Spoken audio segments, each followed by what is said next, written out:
Middle class में। आप कह रहे हैं कि इसको इलीट कैप्चर कहते हैं ना, पूरा इलीट कैप्चर, पूरा मुल्क इलीट कैप्चर पे चल रहा है, 75 साल से चल रहा है। आप बांग्लादेश से पीछे रह गए, आप हिंदुस्तान से पीछे रह गए। कौन मुल्क है आपके यहाँ? पाकिस्तान के अंदर जो पहला महीने के अंदर 28 दिन की उम्र में जो बच्चा मरता है ना, वो लेसोतो के बाद नंबर 2 वर्स्ट है। कर रहे हैं कि अब जब सऊदी अरब का डेलीगेशन आया है तो कश्मीर और भारत का कोई जिक्र नहीं है।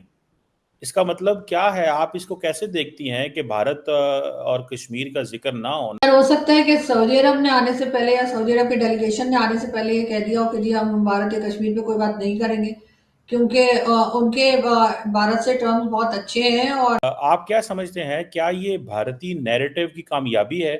वो उसको कैसे देख रहे होंगे कि भाई कि बड़ी दिलचस्प सूरत हाल है, बड़ी ही दिलचस्प सूरत हाल है बनाना रिपब्लिक पाकिस्तान की, बनाना रिपब्लिक सियासत की। पूरी दुनिया के साथ इंडिया के इस वक्त जो ताल्लुकात और रिलेशंस हैं, उससे वो फायदा ही उठा रहा है कि अपने कंट्री में पूरी दुनिया की लार्ज फैक्ट्रीज और कंपनीज बना रहा है। और सीएनएन की ये रिपोर्ट ये बता रही है कि India to become power house of economy super. Pakistan को लिए वो कर क्या, $5 billion over a period of 3 years या 6 billion, neither here nor there. तो पाकिस्तान अगर कल को कोलैप्स कर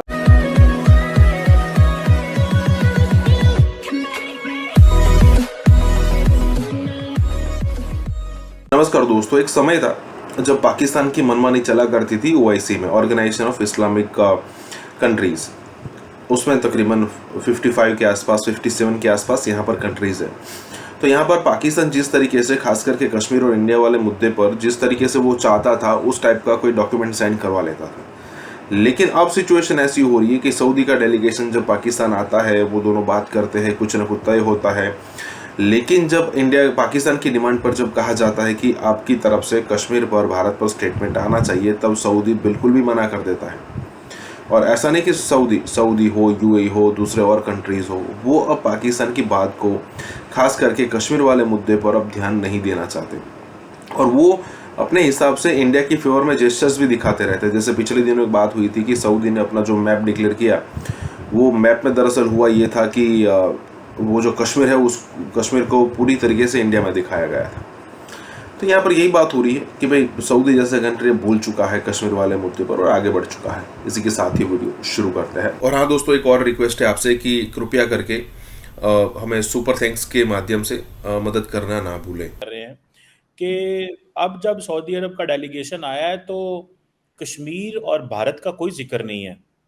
इसका मतलब क्या है? आप इसको कैसे देखती हैं कि भारत और कश्मीर का जिक्र ना होना, एंड पर्टिकुलरली ख़ास तौर पे जब रिसेंटली भी प्राइम मिनिस्टर गए थे तो कोई कश्मीर का जिक्र नहीं है। इसको आप क्या समझते हैं? ये एक पॉजिटिव डेवलपमेंट है कि भाई अब हम कारोबार करना चाहते हैं, अब हम सियासत नहीं करना चाहते?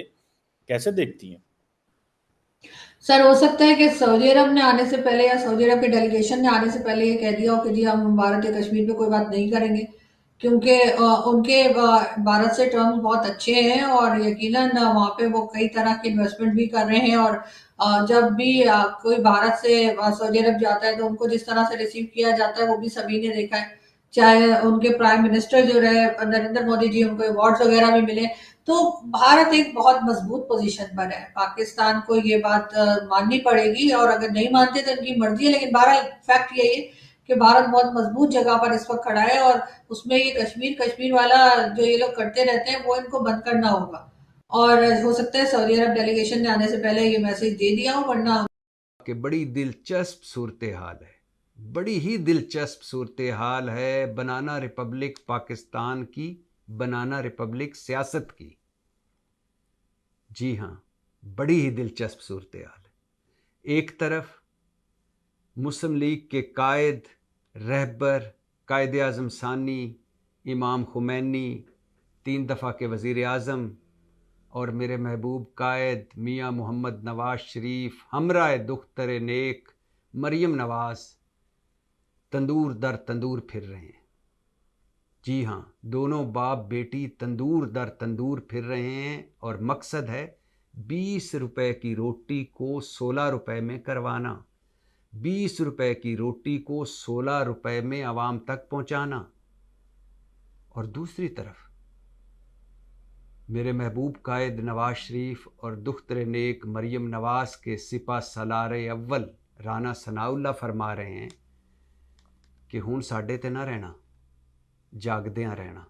पूरी दुनिया के साथ इंडिया के इस वक्त जो ताल्लुकात और रिलेशंस हैं, उससे वो फायदा ही उठा रहा है कि अपने कंट्री में पूरी दुनिया की लार्ज फैक्ट्रीज और कंपनीज बना रहा है। दूसरी तरफ जो उसका राइवल है इस वक्त इकोनॉमी में, और वैसे भी लेकिन इकोनॉमी की बात हो रही है तो उसका राइवल चाइना दुनिया के साथ अपने रिलेशंस जो है वो अच्छे नहीं बना पा रहा। तो ये एक बहुत बड़ा एडवांटेज है, और मैं ये समझती हूँ, इस पे मैं तज्जिया ये करूंगी कि इसकी वजह ये है कि उनकी फॉरेन पॉलिसी जो है वो कमाल की है, उनकी लीडरशिप जो है वो आप क्या समझते हैं, क्या ये भारतीय नैरेटिव की कामयाबी है?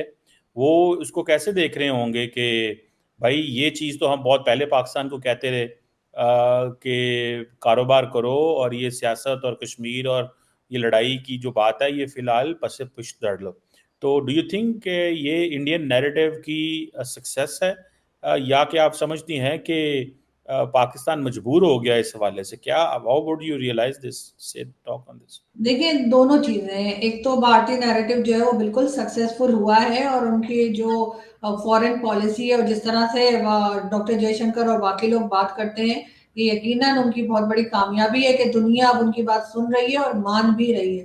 पाकिस्तान की ये एक तरह से मैं नाकामी ही कहूंगी, क्योंकि गलत चीज कर रहे थे, और अगर उस गलत चीज में नाकाम हो गए तो ये भी पाकिस्तान के लिए अच्छा ही होगा।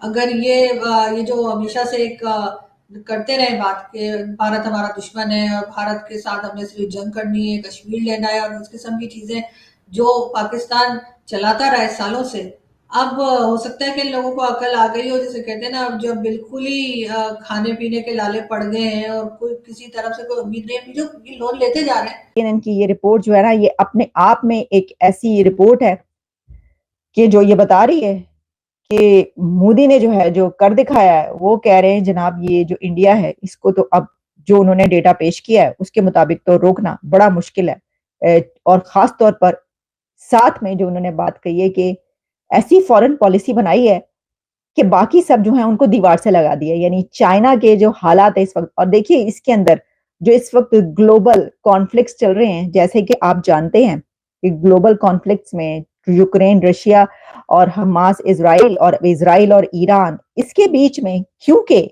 जो चाइना है उसकी नॉन अलाइनमेंट की पॉलिसी नहीं है, इंडिया की नॉन अलाइनमेंट की पॉलिसी है।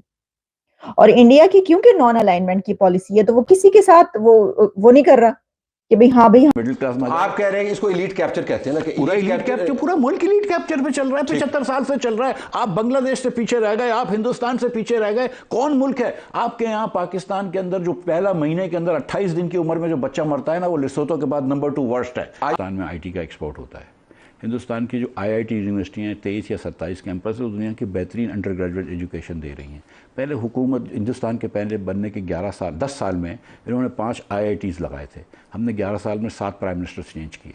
हमारा जो बच्चा होता है ना, वो अखुवत फाउंडेशन या सैलानी वेलफेयर ट्रस्ट से 3 महीने का डिप्लोमा लेता है। वो बच्चा बड़ा होशियार है, लेकिन उसको सैलानी वेलफेयर ने 3 महीने का डिप्लोमा दिया है। वहाँ का बच्चा जो है वो आईआईटी से कंप्यूटर साइंस में और मैथ के अंदर वो लेकर आया है, डिग्री लेकर आया है।